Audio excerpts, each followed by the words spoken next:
ओम नमो भगवते वासुदेवाय. सार्थ सुबोध ज्ञानेश्वरी.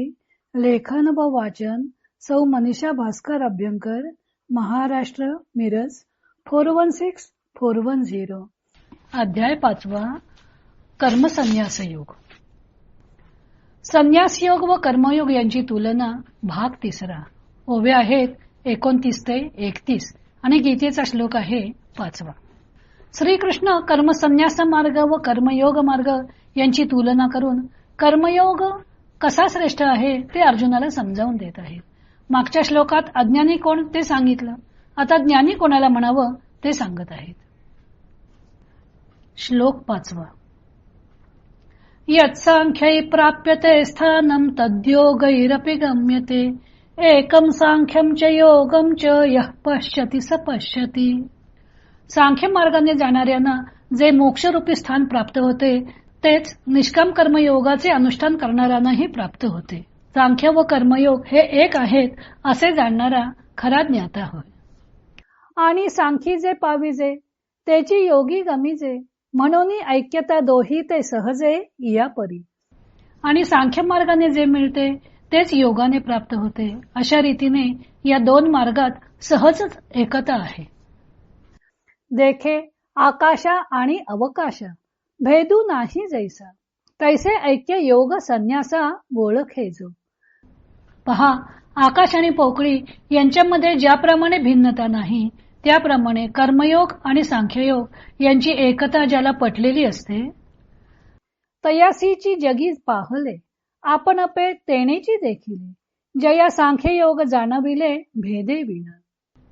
ज्याला सांख्य व कर्मयोग अभिन्नतेने पटले त्यालाच जगात उजाडले, ज्ञानप्राप्ती झाली व त्यानेच आत्मस्वरूप पाहिले. श्रीकृष्ण 5व्या श्लोकात सांगतात की सांख्य मार्गाने म्हणजे कर्मसन्यासाच्या मार्गाने जे फळ प्राप्त होतं तेच फळ कर्मयोग मार्गानेही प्राप्त होतं.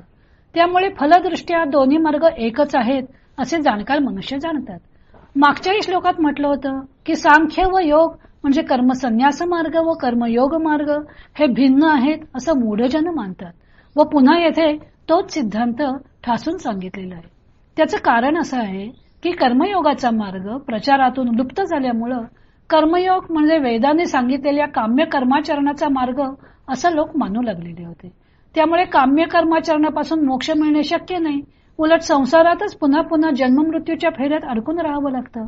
त्यामुळे ज्याला मोक्षप्राप्ती करून घ्यायची आहे त्याने कर्मसन्यासच केला पाहिजे अशी समजूत रूढ झालेली होती. त्या विचारसरणीचाच प्रभाव अर्जुनावर असल्यामुळं अर्जुन युद्धातून माघार घेऊ इच्छित होता आणि श्रीकृष्णांना कर्मयोग सुद्धा मोक्षप्रद कसा होतो ते अर्जुनाच्या निमित्तानं सर्व समाजाला सांगायचं होतं. त्यासाठीच हा गीता प्रपंच त्यांनी केलेला आहे. सांख्य मार्गाने मोक्षप्राप्ती होते हे त्यांना संमत नव्हते अशातला भाग नाही. त्यांना फक्त कर्मयोगाची प्रतिष्ठापना करायची होती.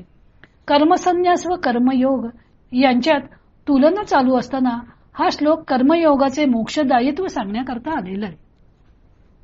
ज्ञानदेवाने श्लोक 4 व 5 यांच्या आधारे कर्मसन्यास मार्ग व कर्मयोग मार्ग हे दोन्ही अभिन्न आहेत असं निसंदिग्धपणे सांगितलं आहे. मागच्या श्लोकात त्यांनी वेगवेगळ्या दिव्यांचा प्रकाश एकच असतो या उदाहरणाने ही गोष्ट स्पष्ट केली होती. आता त्यांनी आकाश व अवकाश यांच्यामध्ये भेद जसा नाही तसेच या दोन मार्गात भेद नाही हे स्पष्ट केलेलं आहे. आकाश अथवा अवकाश म्हटले तरी पोकळी हा एकच अर्थ लक्षात येतो.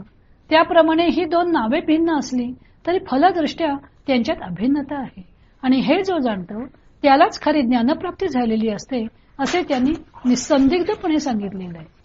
आता पुढच्या श्लोकात श्रीकृष्ण कर्मयोगाचं आणखी एक वैशिष्ट्य सांगणार आहेत. तो भाग आपण उद्या पाहू.